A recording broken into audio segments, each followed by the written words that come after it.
This is the Retro Inc. podcast. Welcome back.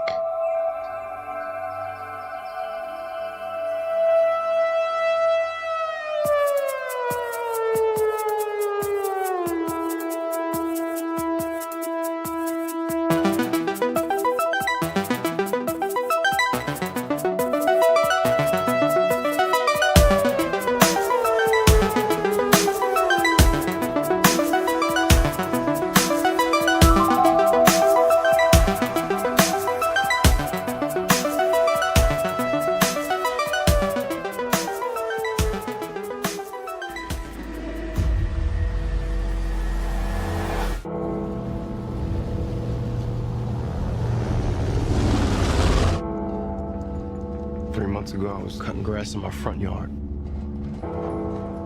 And the mailman shows up with a letter from the army. Now I'm here. No idea where I'm gonna end up.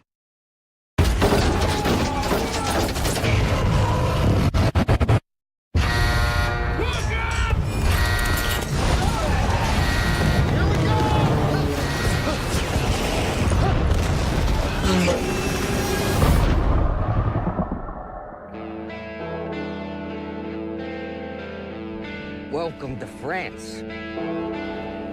What happened here? Some questions don't have good answers.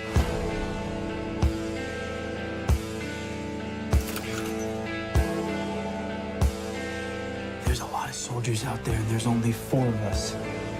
Find out what's inside that compound.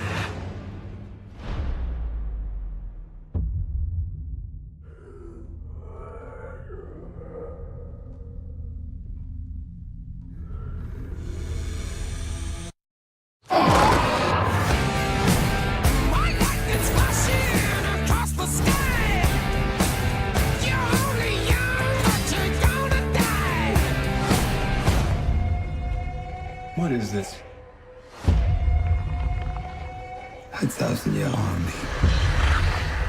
These 1,000-year soldiers.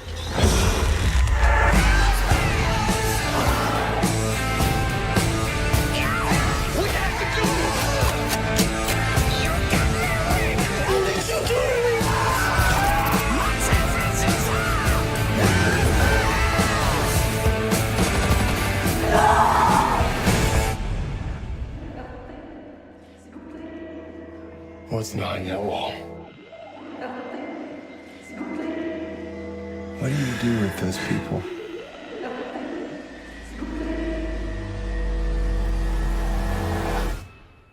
They have been given a purpose.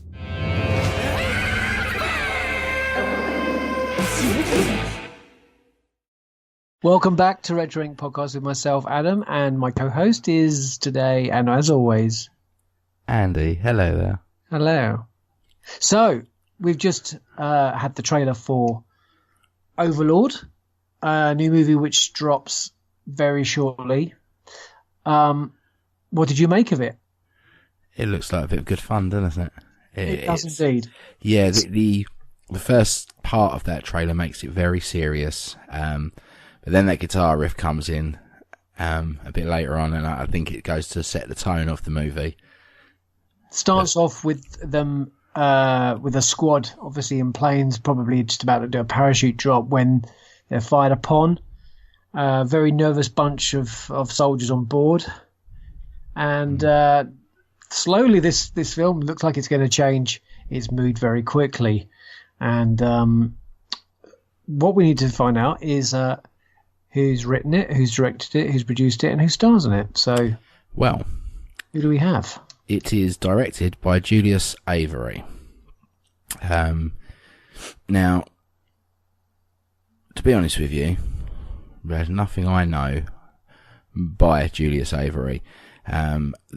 He's recently Son of a Gun, Jerry Can, and then a lot of shorts beforehand. So, written the same things. He wrote a film called Yardbird as well, but most of the stuff he's written, he's directed as well. This is a bad robot production, isn't it? It is written by Billy Ray, the screenplay, Mark L. Smith, and others, it says on IMDb, but this is produced by the one and only J.J. Abrams. So yeah, cool. One of the things you can tell actually that it is JJ is there is a little bit of that blue colour running through. Yeah, there's a little bit of lens flare, especially on the lamps, as you'll see that as the trailer goes through. But these soldiers stumble across the Nazis, of course, and what they've been up to, and this is essentially a war/zombie movie, and it looks incredibly good. Now I know on the couple of episodes back, last one, we both were saying, oh yeah, there's not really much coming out, but then a trailer like this drops, which makes you just think, this looks awesome. Well, that's what I think we've got this film. I think this is, this year, I think films like this are going to be the thing that we need to look out for. Nice little gems that are going to slip through the net. There's no big franchises for the rest of this year. Nothing, after Ant-Man and the Wasp, yeah, we've got Harry Potter 2, but I'm not bothered about that. That staple mainstay of the Christmas Star Wars release or the big Marvel film. There's none of that coming out for the rest of the year. And I think we've got to look at films like this.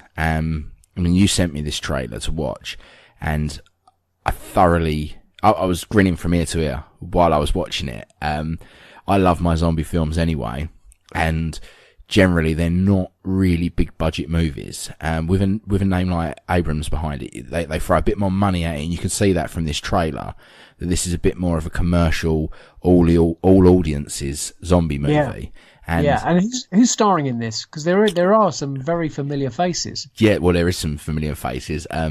There's a guy called Wyatt Russell. Now, I think he's the main star in it, but I don't really know him. There's nothing on his list. I mean, there's a lot of films that you'll know. This is 40, 21 Jump Street. Yep. It's always an extra, a character in it. But it's got an actor who I absolutely love is Bokeem Woodbine. Yes.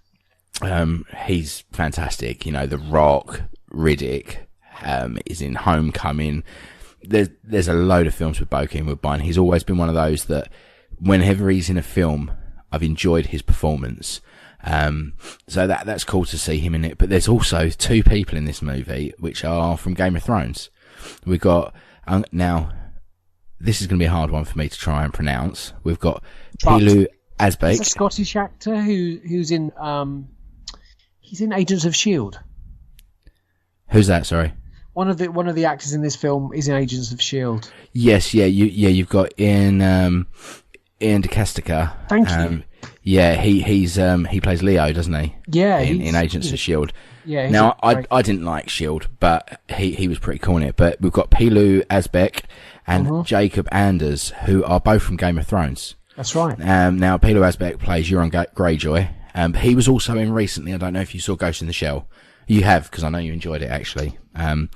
He was in Ghost in the Shell, and we've also got Jacob Anderson, who plays Grey Worm, who is also in this. Now I really like him. I saw him in it was a TV show in England. I can't remember what it was. I saw him in as well, and I liked it. Was Skins. That was it. He was in Skins for a bit, and I liked him in that as well. So yeah, it's a nice little ensemble cast here of some up and coming stars. I just like the style of this trailer. I thought it looked glossy. I think it's the only way it is. Did you like the way that the words came up on the screen? Fear, insanity, evil. Those, I loved the way that pumped at you. Right. Yeah. But that's what I'm saying. All those bits, all those little nuances of this trailer lead me down the path of commercial zombie Hollywood movie rather than your Diary of the Dead and your Land of the Dead. These low budget examples of modern zombie movies. But it has a little bit of Dunkirk, a little bit of Saving Private Ryan look about it. It's also got a little bit of a sort of a Inglourious Basterds kind of look. And then there's zombies. Yeah. So I've just seen a bit of trivia. It says confirmed by J.J. Abrams at the Paramount CinemaCon presentation April 25th, 2018 that the film is in fact not an entry in the Cloverfield franchise. I mean, does anything he touches now, people just assume is part of the Cloverfield franchise. Do we have a release date for... We don't have a release date, but it's expected October 25th, 2018. So this year. It's completed filming. They're in post-production now. So yeah, it's rated R so far. So over here that'd be an 18, I believe, won't it? Yeah. So it does look like it's going to be full on. But then I always like the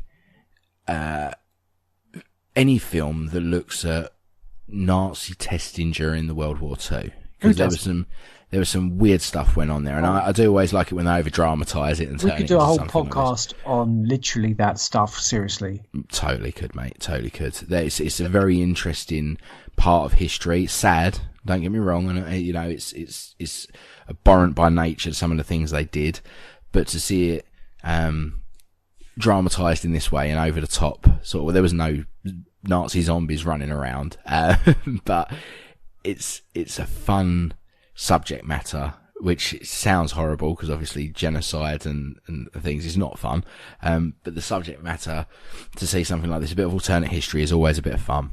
Well, the nearest thing we've had to it in mainstream has got to be Hydra, hasn't it, in the Marvel universe? Mainstream, yeah. That's about the nearest thing we got. I think so, mate, yeah.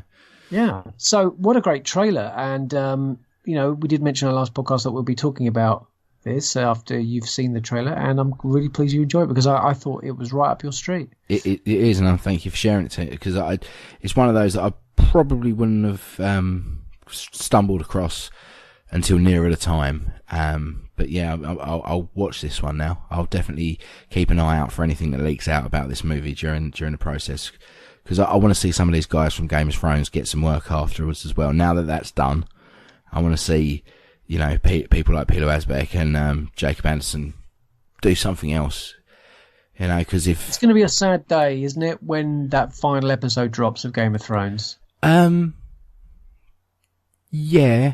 I mean, it's immortalised on DVD, Blu-ray, and the streaming services that will eventually be showing it all. But it is a sad day. It is a sad day, but I'm ready to see that day come now. Right. I'm one of these that I get fed up with the milking of the cash cow. I used to love Supernatural. Me and my wife, it was something we both enjoyed together. We watched the first, I think we got into Supernatural when about season 4 was on. So we did a load of binge watching, caught up with season 4, fantastic. Watched the rest of that. Then we waited a year, and then we watched season 5. Then we was a bit, you know, we got caught up doing other things. We missed season 6, and it was halfway through season 7. So I said, look, let's just wait. Let's just watch season 7 when it's finished, and let's watch all of them leading up to season 7. So by the time we get to it, it's finished. Fantastic. Did that. Then season 8 gets commissioned, and we're like, we've got to do this all again, because we've just, you know, we're forgetting what we've watched.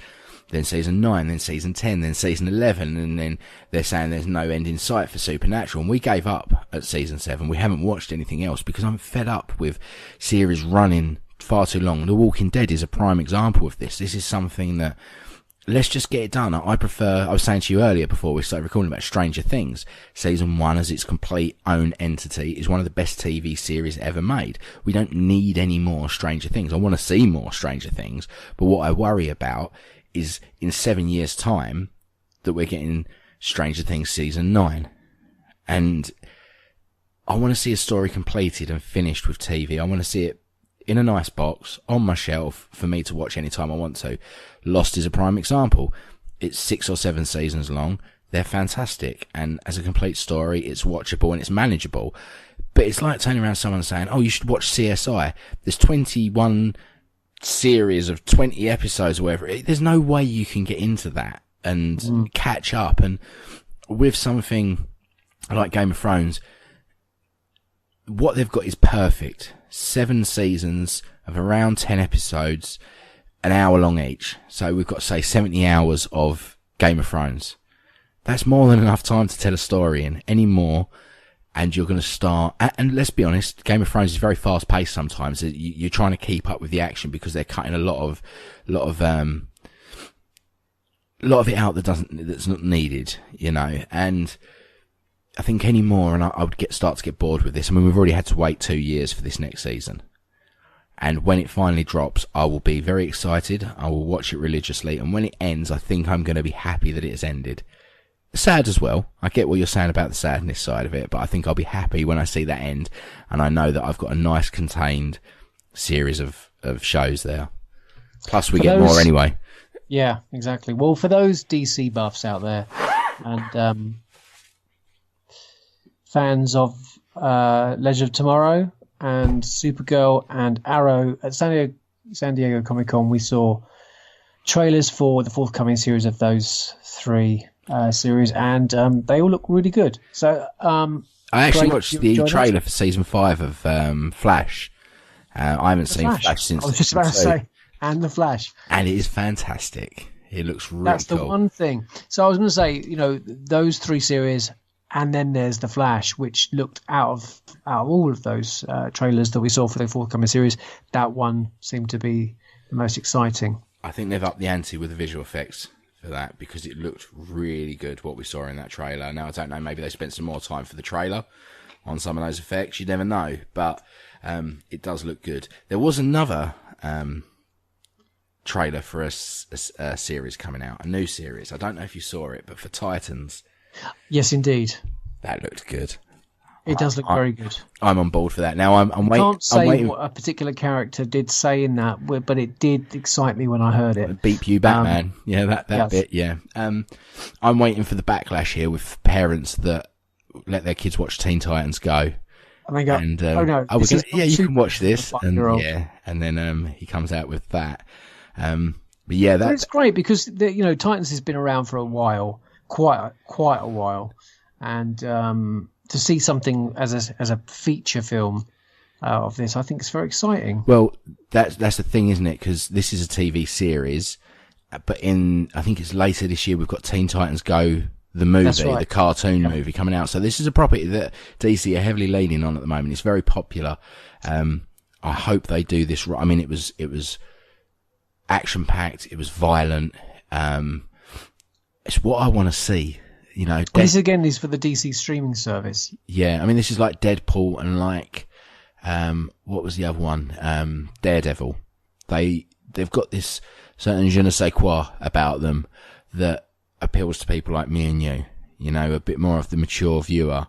It is annoying sometimes when I see superhero movies with the stakes at play, and you've got Steve Rogers going, "Oh golly gosh, I don't care who you are, you're going to drop an F-bomb or two when you're fighting Thanos." This is what's going to happen. Yeah, he's not going to punch you in the face, and you're going to go, "Oh, that's smarts." Oh yeah, you know. Well, as we know, in Age of Ultron, there was the running joke, wasn't there, throughout, where he swore. Yeah. Yes. Yeah. So let's get on to the main theme of this week's show. We're living in a golden age of gaming, with an incredible range of interactive experiences to suit every taste. Even so, it's hard not to occasionally pine for simpler days of the arcade era and the 8 and 16-bit titles that turned us into healthy, sleep-shrinking adults that we are today. Without further ado, here are some of our top retro games that we still can't get enough of. And I'm going to start with Donkey Kong, the game that launched the career of certain plumber. Nintendo's 1981 arcade hit was pivotal. Having failed to crack the US, President Hiroshi Yamauchi convinced young designer, and I'm not even going to say his name, but his last name is Miyamoto, to create... Miyamoto, he's in charge of Nintendo now. Shigeru Miyamoto. Miyamoto. Yep. To create a new game, Jumpman, renamed Mario, after US arms landlord for the game's stateside launch, and his simian nemesis gobbled through quarters to keep Nintendo afloat and launch countless Kong spin-offs. The rest history. Now, a little bit of Kong. Do you know how Nintendo started? What they were originally? Please tell me. Nintendo were originally a card game manufacturer. And I think, if I'm not mistaken, they're at least over 200 years old as a company, which is phenomenal, given the fact they're still about and one of the biggest in the business now. But yes, Jumpman. Well, Kong, did you play it on the on what console did you play this on? I have played it in the arcade. I have played it on, I believe, an Atari back in the day. And I have played it on my Wii, and I have played it on a Game & Watch. I have played it... Game & Watch? Yeah. Double screen? Yeah, I had that one. I had Donkey Kong 1 and 2, and I remember getting them, actually. We went to Florida when I was a kid. I was about 8 years old. Yeah, in 1991, I want to say, 1990. One of them, we went out to Florida, and we was at the airport, and back then we didn't have DSs, we didn't have tablets and smartphones, and we was in the airport, and my dad, I think it suddenly dawned on him that he had a 7.5, 8 hour flight with 2 8 and 9 and 10-year-old boys, and he thought to himself, I've got to keep them occupied. And I remember him buying us one each. He bought us Donkey Kong 1 and Donkey Kong 2, and he said, you can have one each. Obviously you can swap halfway through the flight if you get bored. I mean, pretty much the same game anyway, so it didn't matter. But I think, if I remember rightly, they cost about 30 quid each. They were expensive at the airport. But yeah, he bought them for us, and I had that, and I regret this. Again, it's one of my things. I sold that on eBay a few years back, and I regret that.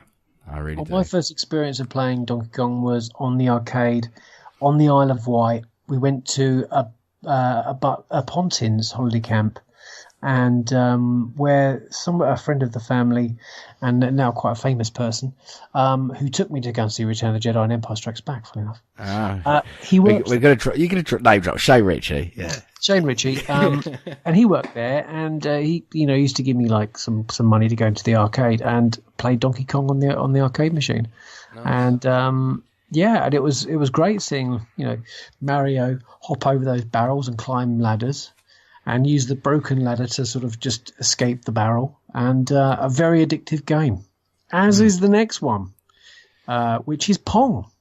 Atari's take on table tennis brought to the medium into the mainstream, but aside from its importance to the industry, it's a great game in its own right. 2 dials, 2 bats, 1 ball, and it still works as a great game now. Now, I had that on the Atari, black and white. Mm. It was in black and white, and I remember playing it on a black and white screen. Yep. Extremely simple. I think it was available also on a couple of other consoles. Wasn't it the Intellivision? Was it on that? Intellivision it was on, yeah. I'm sure it was on the Intellivision.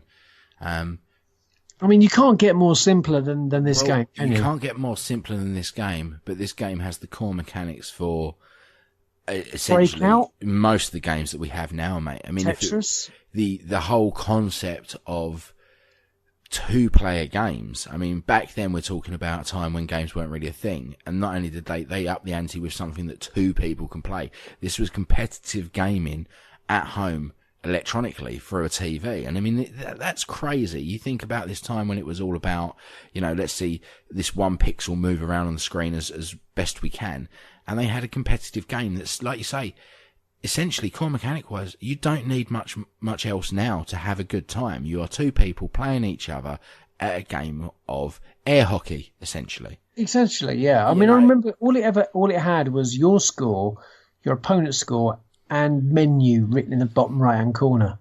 And that was it. But what more do you need? You don't need any more there. It's a very simple game, and I think most people, if they picked it up now, will still enjoy that game if you've got someone else to play with. It was just horizontal breakout, really, wasn't it? The ball hit your bat, you could ricochet it off the wall. Mm-hmm. It was a fantastic game. Really is, mate. Next game that I remember playing a lot at the arcade, and I know it was on some consoles, was Paperboy. Oh, this was ported to a lot of things, mate. Is allowing us to indulge in the kind of behaviour society frowns upon. Do your job well gets you the high score, but flinging papers all over the place and subverting suburbia is hella cathartic. And I think Paperboy was exactly that description. It was a tricky game, though, but great fun, and I really, really enjoyed playing Paperboy. What console do you remember that being on? Me, I remember playing it on the Amiga 500. Mm-hmm. That's where I think I played my first lot of Paperboy. Did that come as a cartridge, cassette? Or how did that come? On the Amiga, it was a disc. They're all 3 and 3, 2.5-inch floppies, isn't it? Floppies, yeah. Yeah.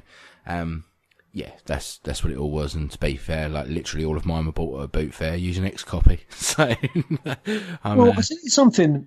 We've just talked about 3 games. None of those 3 are available as apps for your Android or iPhone device, which I'm really surprised about because I don't think they're available, and they really should be. They are incredibly good. I think Paperboy might be. Let me just check. Please do. Because I'm pretty sure that Donkey Kong won't be, but that's probably because Nintendo, and it's got Mario in it, hasn't it? So they're going to be a little bit more anal about that. No, you're right. There is 1,000,001 clones of Paperboy. By the looks of it, we've got Paperboy Infinite Bicycle Ride. Yeah, there's loads of clones of it, but not actual Paperboy. So yeah, that's strange. Well, one of the games that I played a lot when I got my first computer, I did get the ZX Spectrum. And if you think modern games are too easy, well, this Spectrum hit is the remedy to all of them, and it's Manic Miner. All 20 screens host a clutch of wild and unpredictable hazards. If it was released now, it would have an easy mode and a dubstep soundtrack. So best stick with the original. Now, how would you describe Manic Miner? This is more your wheelhouse, mate. This is Manic Miner. It was probably only in 3, maybe 4 colours. You played the miner in yellow, and you just climbed up little brick walls, and you jumped, and you avoided spiky things that you had. You can't walk on. Jump on levels and avoid things that were coming down, like spiders on cobwebs and things like that, and things that were flying around in the sky. It was just a very simple but tricky, very, very tricky platform game. Was only available on the Spectrum. The next game I'm going to go with, out of the 2 between Pac-Man and Miss Pac-Man, I'm going to go with Miss Pac-Man. It's the better game. It introduced new maps. It was harder. But this gender-confused pill gobbler made for the most successful US-produced coin-op. What made this different from the regular Pac-Man? Apart from it's a girly. Well, yeah, boner, how? But there's more to it, isn't there? Certainly, the maze was, at times, almost impossible. And if you didn't learn where they went, and how those ghosts, moved around, then, you were stuck on that level for a long time. Yeah, I remember Miss Pac-Man coming sensitive, out on a handheld, actually.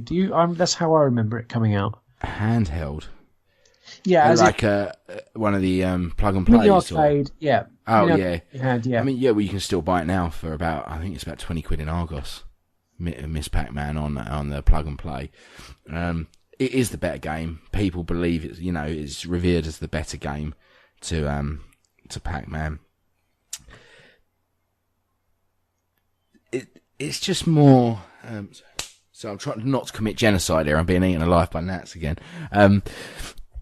It's more sensitive, like you say. There's definitely a more difficult learning curve to it than Pac-Man. I know they use this more for competitives as well. They use Miss Pac-Man over standard Pac-Man. But yeah, sorry, I'm dying of this cold here, mate. 1 second. Well, meanwhile, I'm going to go on to Sonic the Hedgehog 2.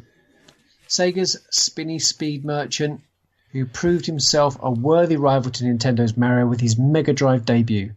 Yet it was a spectacular loops, corkscrews, and clever environmental tricks in the follow-up that proved his masters carried out some swagger. And with the co-op partner Tails in tow, whose real name, Miles Prowler. Oh, Prower, wasn't it? Miles Prower. Prower, yeah.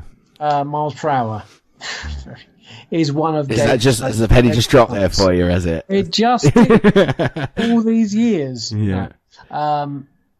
This blistering adventure was one of the finest two-player games of the 16-bit era, and still leaves many of the modern Sonic games for dust.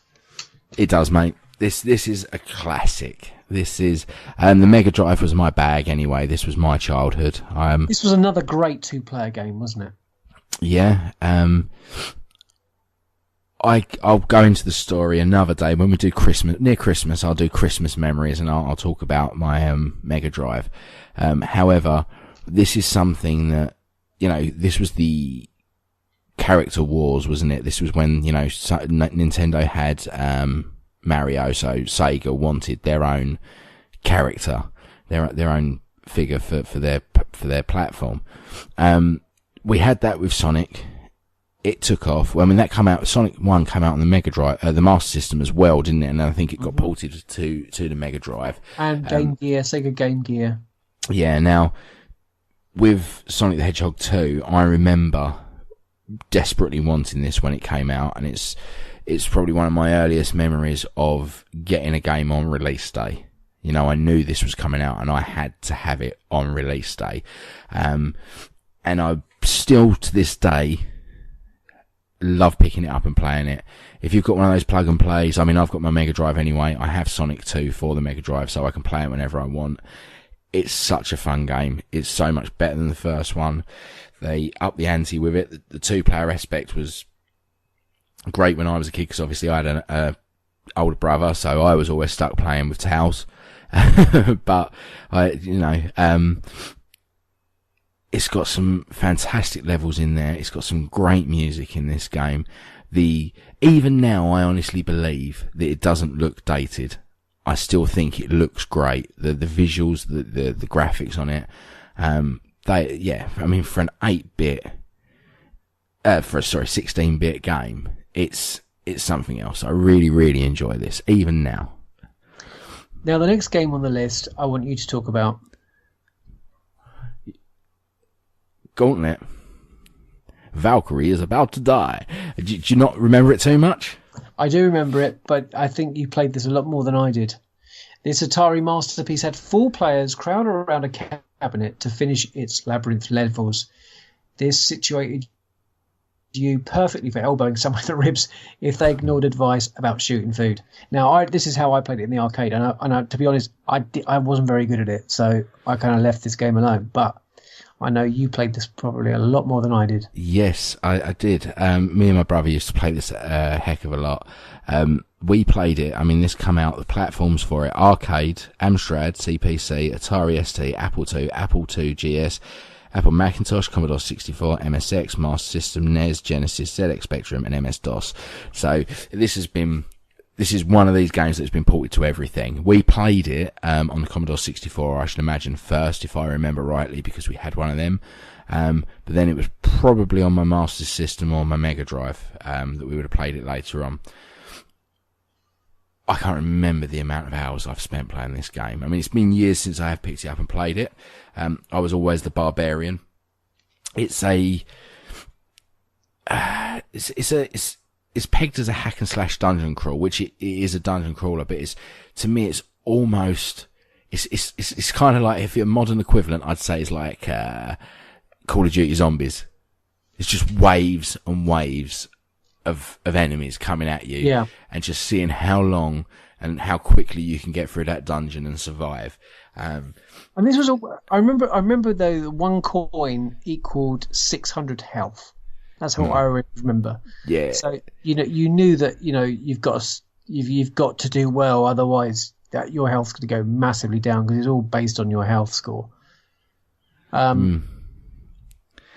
It's what did you play this mostly on? I think we probably started on the on the Commodore 64, but we would have played this on the Mega Drive, because, like I say, the Mega Drive was a big thing when I was a kid. It's what got me into gaming, aside from a couple of DOS games that I played back then, which are the main reason. Mega Drive was what got me into gaming as a mainstay. Gauntlet was one of these games that I played a hell of a lot of. Now, I was a bit put out about this. I picked up for my PlayStation 2 a Mega Drive collection game, and it's got some classics on there, and it had Gauntlet. I think it was Gauntlet, yeah, and it had modern graphics, and it wasn't the original version of the game, so I was a bit put out by that. So I do want to go back and play Gauntlet again, and me and you talking about it, I'm actually going to write it down now, because this is something I'm going to have to see if I can get on one of my platforms, because Yeah, I think I might have to do an in-depth one on this because it's been a few years, and I remember how manic it can get, that game. So tell us what's the next game on our list. The next game on our list is have you ever played Toe Jam and Earl? No, I haven't, and You this is haven't why played- I'm going to leave this one to you. Right, okay. Now, Toe Jam and Earl. I think this game actually just passed me by. I can't even remember what Yeah. this came out on. Right, well, Toe Jam and Earl come out in 1991, and it centres on Toe Jam and Earl, alien rappers who have crash-landed on Earth. As they attempt to escape the planet, players assume the role of either character and collect pieces of their wrecked spacecraft. Toe Jam and Earl's design was heavily influenced by the role-playing video game Rogue, and took from it such features as the random generation of levels and items. It references the parodies 1980s and early 90s urban culture and is set to a funk soundtrack. They are the two of the coolest dudes you will ever meet. Right? It's exactly what it says on the tin. They crash land on Earth and they have to find parts of their spaceship through each level to get the spaceship fixed and fly back off to the planet Funkatron, where they come from. It says that its design was heavily influenced by the role-playing video game Rogue. Believe me when I say it has nothing to do with Rogue, just the gameplay elements. However, I am yet to see any game that is anything like Toe Jam and Earl. There has been a couple of sequels from this. We had Toe Jam and Earl 2, Panic on Funkatron, and then we had Toe Jam and Earl 3, which came out on the original Xbox, and there is also a new Toe Jam and Earl game scheduled for the release. I think it's the end of this year, start of next year, for the current generation. Now, the idea of this game is you're collecting these spaceship parts, and I think, if I'm not mistaken, there was around 26 levels to get through. And the levels were levels. So you'd start off on the main one, which was a small island. It was a top-down view, like isometric view, and you'd start on this small island, and there's presents, little gifts in places, all different shapes. You pick up these gifts and you can use them as power-ups, but until you open one, you don't know what they are, because it's all random generated. So there's different design sets for each present, but every time you start the game, they are different inside of what you get. But there's rocket boots, there's Icarus wings, there's a tomato catapult, there's tomato rain, there's all these different, there's a storm cloud that goes over your head that hits you with lightning every few seconds just to annoy you. There's all these different power-ups. It's the craziest game I've played. And you find an elevator in each level, which will take you up to the next level, which will be a different mass of land. And the enemies there's an ice cream van, there's, with a crazy driver in it, there's an opera singer who will try and stop you, there's little imps, there's the invisible boogeyman, there's all these crazy bad guys that have all got different perks and things that stop you. You know, one of them is singing it and make you dance. You won't be able to go anywhere. It's bizarre, to say the least. And you find a rocket ship part, and there you go on up to the next level. And I remember as a kid only ever completing this, because obviously back then we didn't have save game states. They weren't frequent. They weren't in every game. And there was no passcodes for Toe Jam and Earl. So this was one of these games that if you wanted to complete it, you had to do it in one sitting. And I have done it once. And believe it or not, it's actually with my mum. Because she is a massive Toe Jam and Earl fan, even to this day. I found out about the new one because my mum told me. Wow. Yeah, so at 60 years old, my mum is still a big Toe Jam and Earl fan. But fair play to her for that one. But yeah, I implore you, mate, to go out, because I know that it's one of them that it is timeless, because the design of it is so unique that there is nothing else like it. There's nothing to compare it to. Yeah, let's just hope when it gets re-released for PS and Xbox that it's as good and it stands up to what you remember. Well, it is still good. I play it quite frequently, to be honest with you, on my Mega Drive. Yeah. So what do we have next on the list? Next on the list is another one of my all-time favourites, which is Day of the Tentacle. Now, no retro list will be complete without a classic point-and-click adventure, and there's none finer than Tim Schafer and Dave Grossman's That's questionable. Sci-fi. Tipping its cap to 50s monsters movies and Chuck Jones cartoons, its time travel plotline affords you bizarre pleasures. Uproariously silly game. And I loved this game. Oh, mate, it's so clever. I'm trying to remember if I had this on what system I had this on. I would have had this on the Amiga 500. Right. Now, I can't remember what I had this on. Would I? Oh, no, I might not have done. I think I might have. I didn't have PC, I think. I didn't have this. I didn't have an Amiga, so... No, this would have been PC for me, I think, now. May well have been. I do have it on my PlayStation. So do you think this could do with a reboot? Is this the sort of game that, it's just been redone, hasn't it? They did the remastered version for PlayStation 4. I've got it on that, and how does it stand? Yeah, I mean, you can do the whole push the button to go back to the original graphics and the modern graphics. What annoys me is the age-old thing with these is when I looking at it in the modern graphics, it's how I remembered it looked.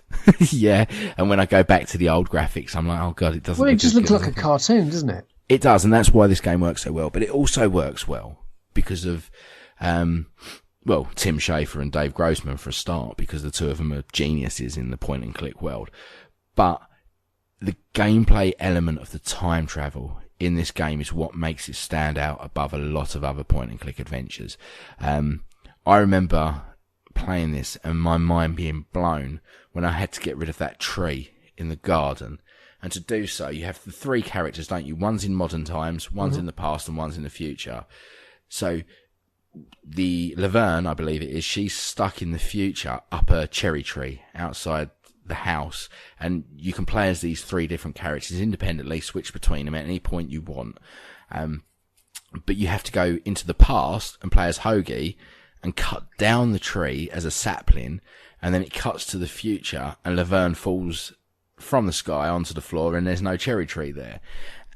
Cause and effect. And it is so clever. And I mean, I think originally when this game was first being made, I think it was something stupid like 20 characters they had planned.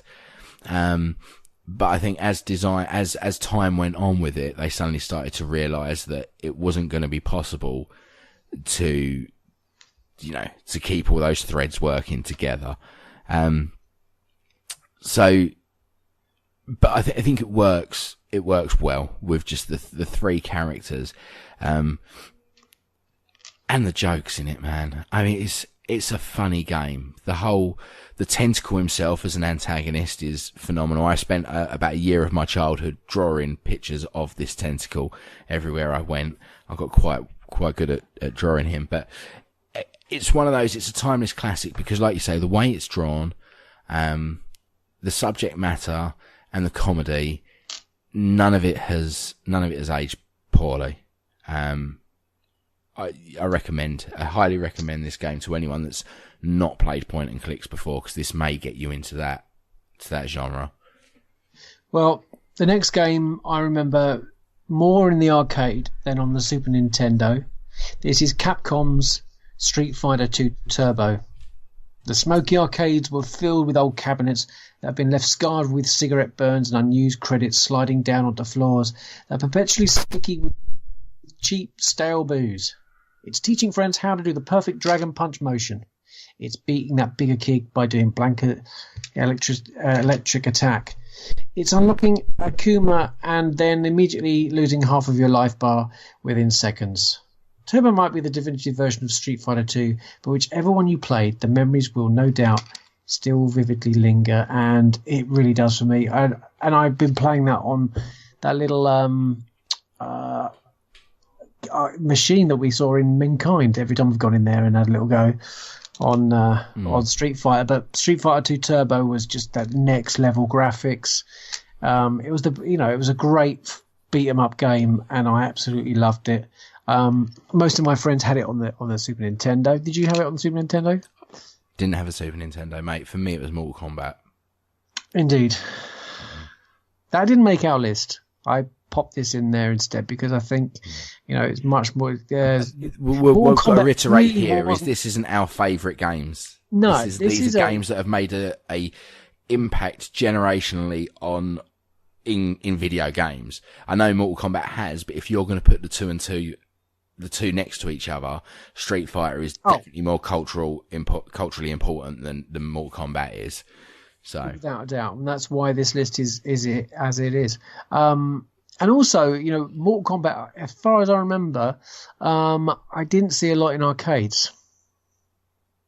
Whereas this I think was Mortal Kombat was more when it got to Mortal Kombat 3. I remember more of them I remember going to Herne Bay when I was a child and playing a hell of a lot of Mortal Kombat there. And that was a number 3 cabinet. And then you obviously had like Mortal Kombat 3 Champion Edition or whatever it was, all the different styles of that. I don't remember seeing a Mortal Kombat arcade cabinet. The next game on our list is what, Andy? Excuse me. The next game on our list is Streets of Rage. Indeed. Did you play Streets of Rage? I did, mate, yes. I always played as Hagar. So, I had this on the Mega Drive. That's where I would have played it. And I still have this. I have this now for PlayStation 2, one of the older, emulation, ports of it. I mean, this moved horizontally across the screen, didn't it, as you went? It did. Now, if I'm not mistaken, this came out on. Come on, help me out here. What platforms did this come out on? I had this on Mega Drive, I think. Yeah, I'm just trying to think. Hang on, I'm just going to Google it. It's come out Mega Drive, Mega CD, Sega Game Gear, Sega Master. That's it. Right. So yeah, I was right.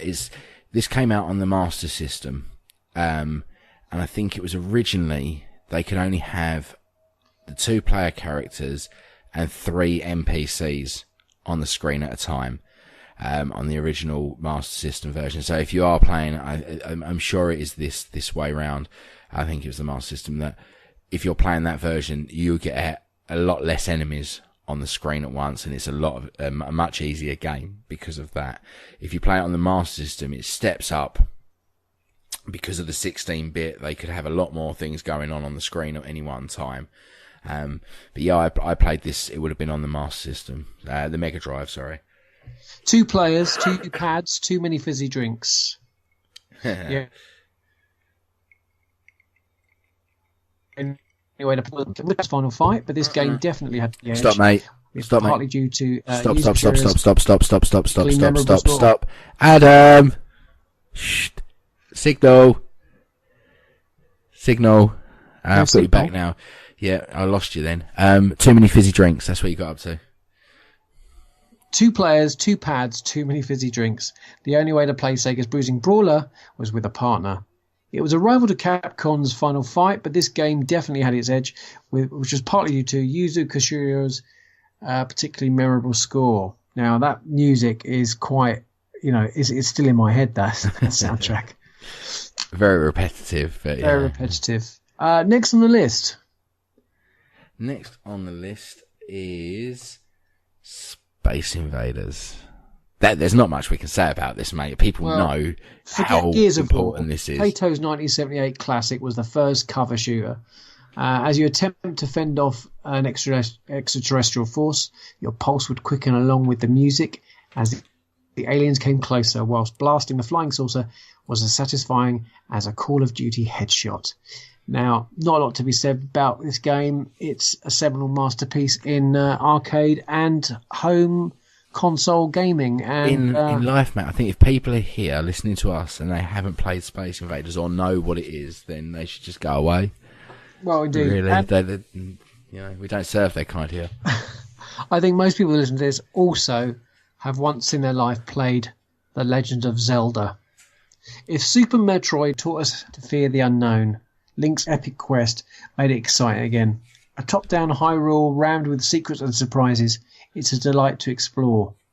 Not least when you figure out how the light and dark worlds slot together.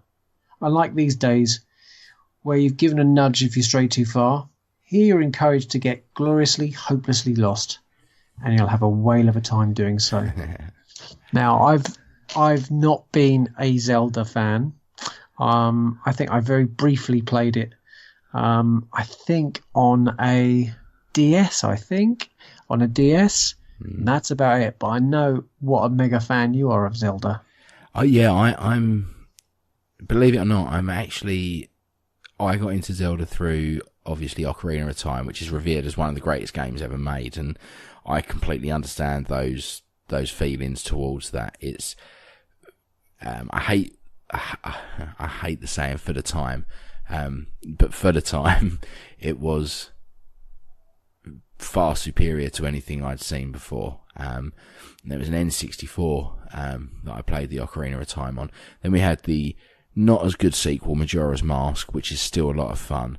Then I played Zelda on the GameCube, which was Wind Waker. I really enjoyed that as well. And it's only recently that I've started to play some of the older ones.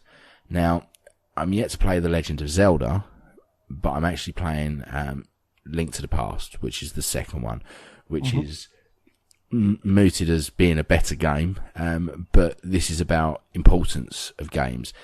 And The Legend of Zelda, by all accounts, is not forgiving at all. Like you say, it was one of those that made you work for the achievement of completing this game. And I know the second one that I'm playing now is just the same. I mean, there's not many games with the difficulty of learning curve like these, and they don't make them like this. I think your hand is held too much through games these days.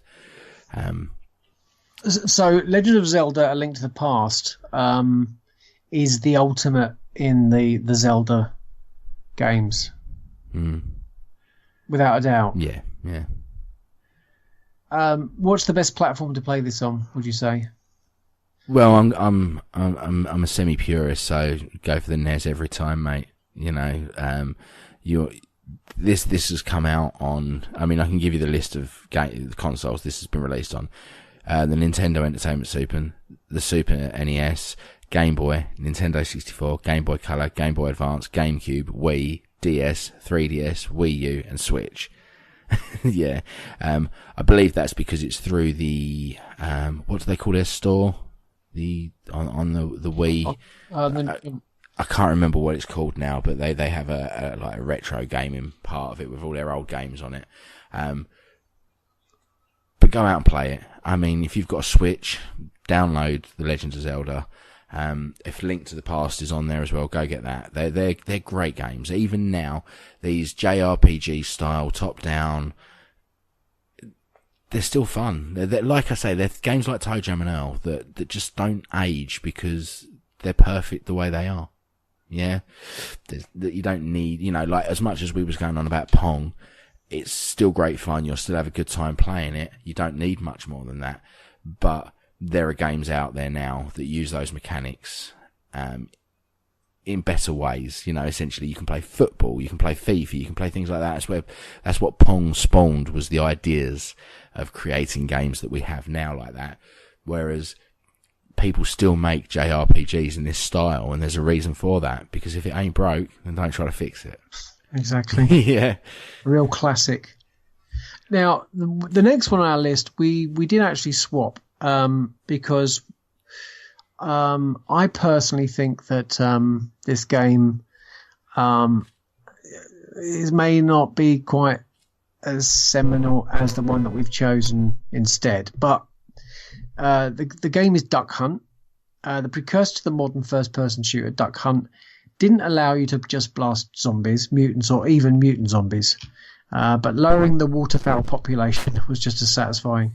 Perhaps it was bundled with the NES Zapper, one of the finest light guns we've wielded, or maybe it was just a chance to wipe the smirk off that dog's face. Now, the game that we're going to swap it for is Time Crisis. Because I think Time Crisis, not only did you get the great gun, but it was an arcade smash. And I think that's why I think Duck Hunt should come off that list as probably the one instead of Time Crisis. Well, yeah, let's be honest, light gun games on consoles as fun as they can be, they've always lacked a little something. I mean, for instance, do you know that there was a light gun made for the Mega Drive? Don't remember one. No, it was called the Menacer. Right. And it was, it had all these, it was almost reminiscent of like the Wii, you know, all the different extras you could put your Wii remote in, your nunchuck, you know. It was this big old light gun, and it had all these different attachments for it. So you had a sight and a stock for it, and all that, and you could take them off and put different bits on and change it out. And essentially, there was a Toe Jam and Hell game released for it, actually, where you fired tomatoes at characters and stuff, and it wasn't a great peripheral. It you know, we had it, and I probably played it a few times, and it just sat in a box. Well, the thing is, Andy, I live in almost a seaside town, and Brighton Pier still has Time Crisis. Down the marina of Brighton, still has a Time Crisis machine in the bowlplex. You don't see Duck Hunt.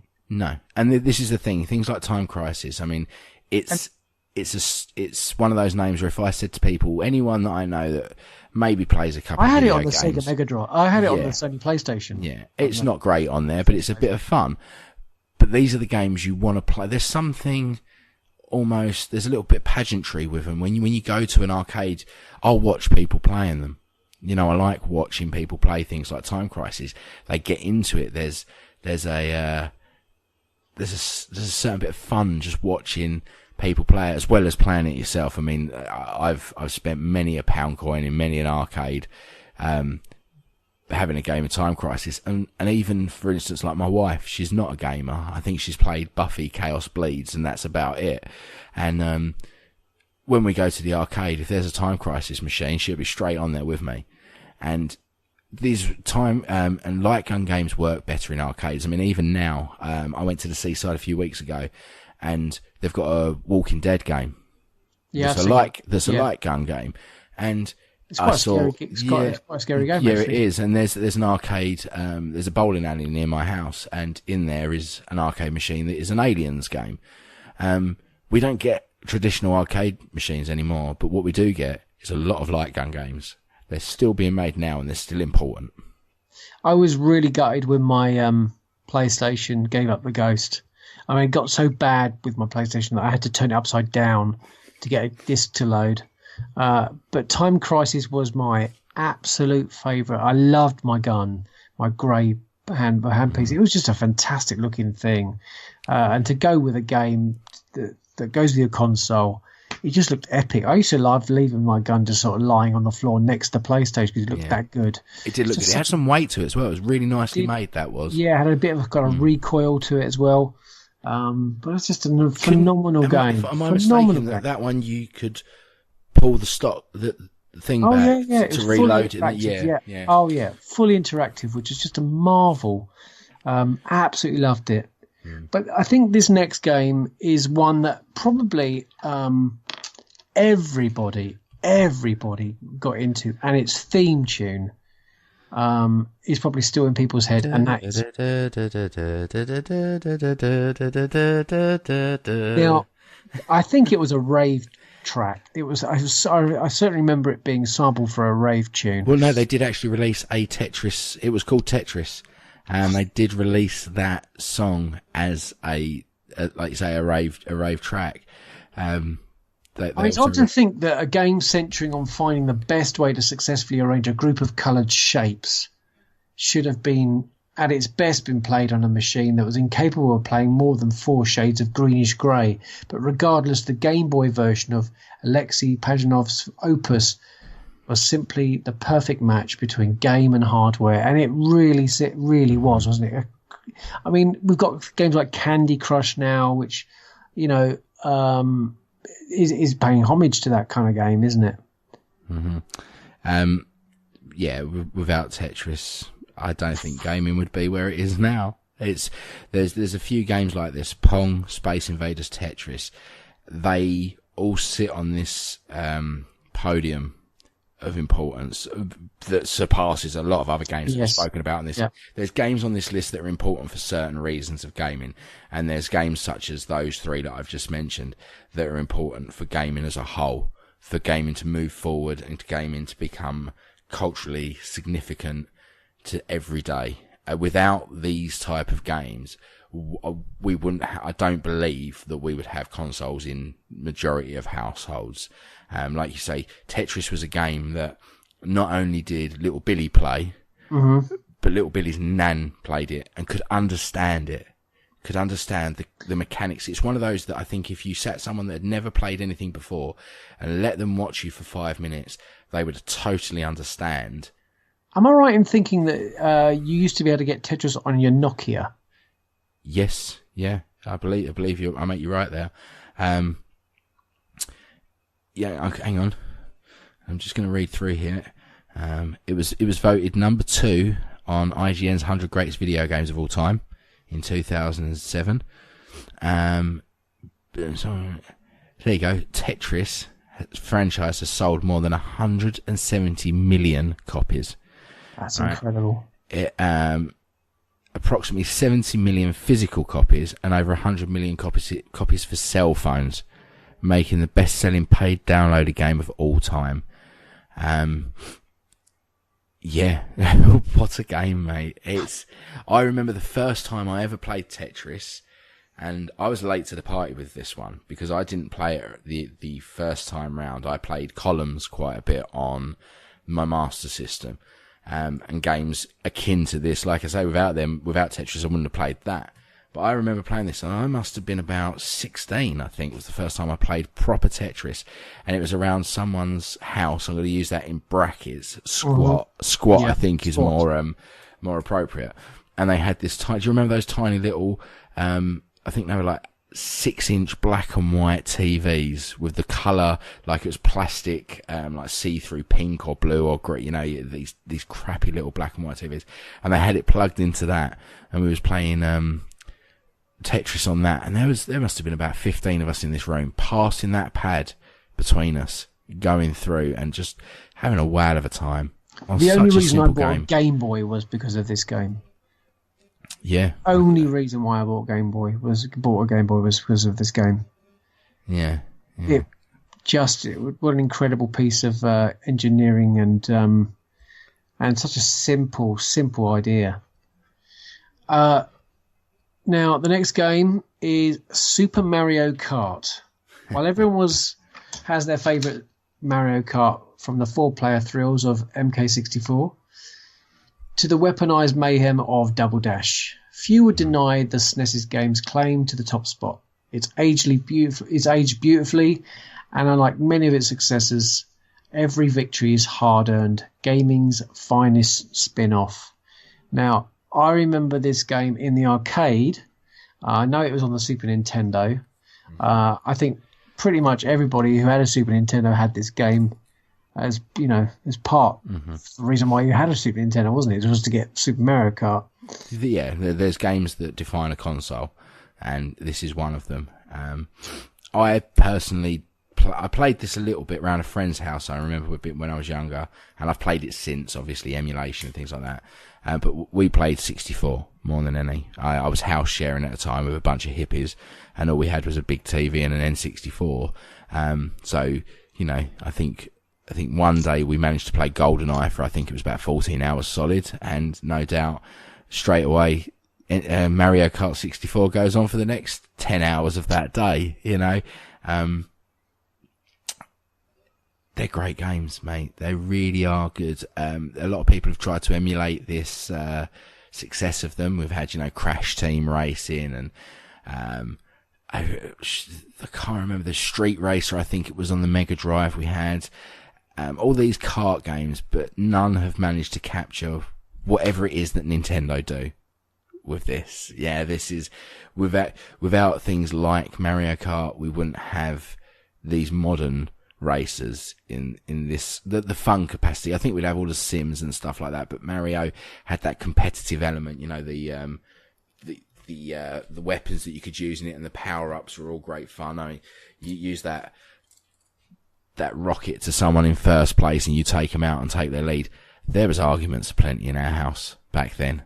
We lost friendships over Mario Kart 64. So, and it also looked fantastic on the Wii, because I remember seeing it on the Wii and it looked beautiful.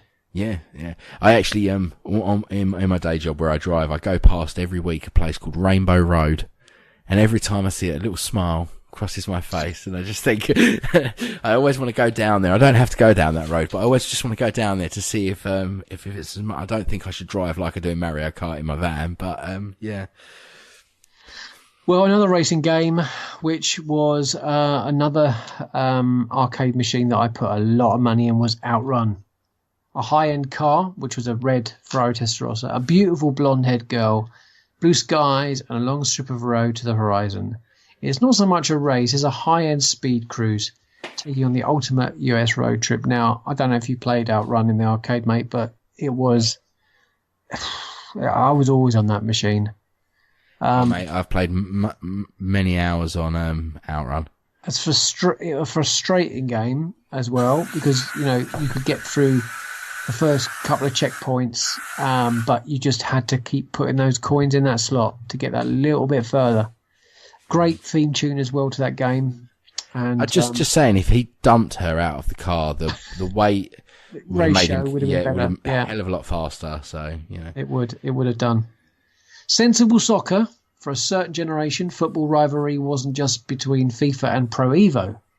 It was the pace and banana shots of kickoff versus the sharp passing game of sensible soccer. For my money, Sensei wins. It gave a glimpse into the tiki-taka way before Barca made it fashionable. Sensible soccer, I remember being on the Commodore 64, and I think it was on the Spectrum, and I don't know if you ever picked it up, but I certainly do remember playing it on the Commodore 64. Oh, I've played many an hour of Sensible Soccer, mate. But I think I spent more time changing my team's kit and renaming them than I did actually playing a game. Yeah. Yeah.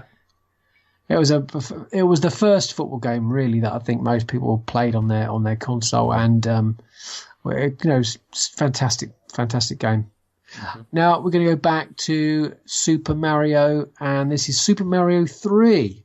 Mm-hmm. Super Mario Brothers 3, having pretty much invented the platform game, Nintendo reinvented it again with a secret packed Super Mario Brothers 3.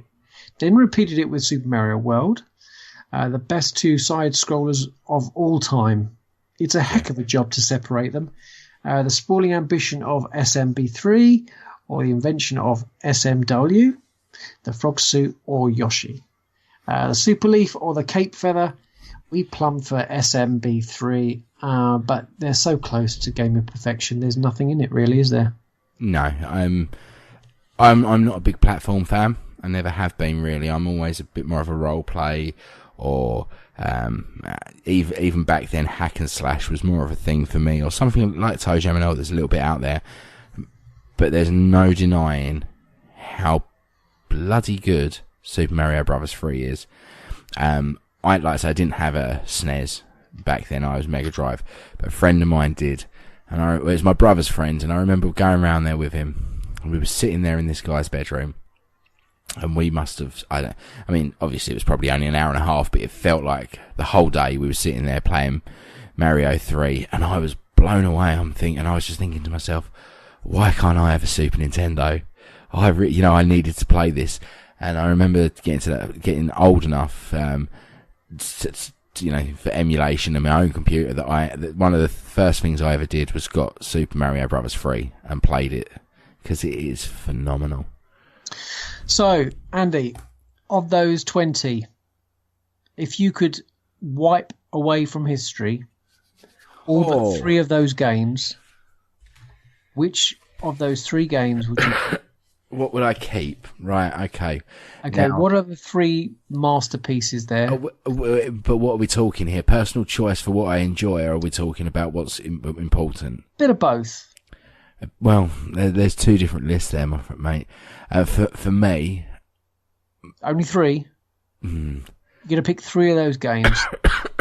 Well, it's quite easy. What console are you going to play them on? Quite easy for me to pick 3. Go on then. Sonic 2, Toe Jam and Earl, and Day of the Tentacle.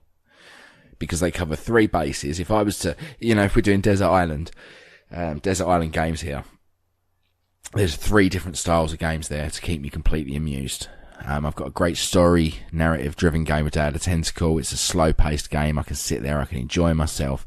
and I'm going to play that on DOS. I'm going to play that on a PC because it's how it should be played.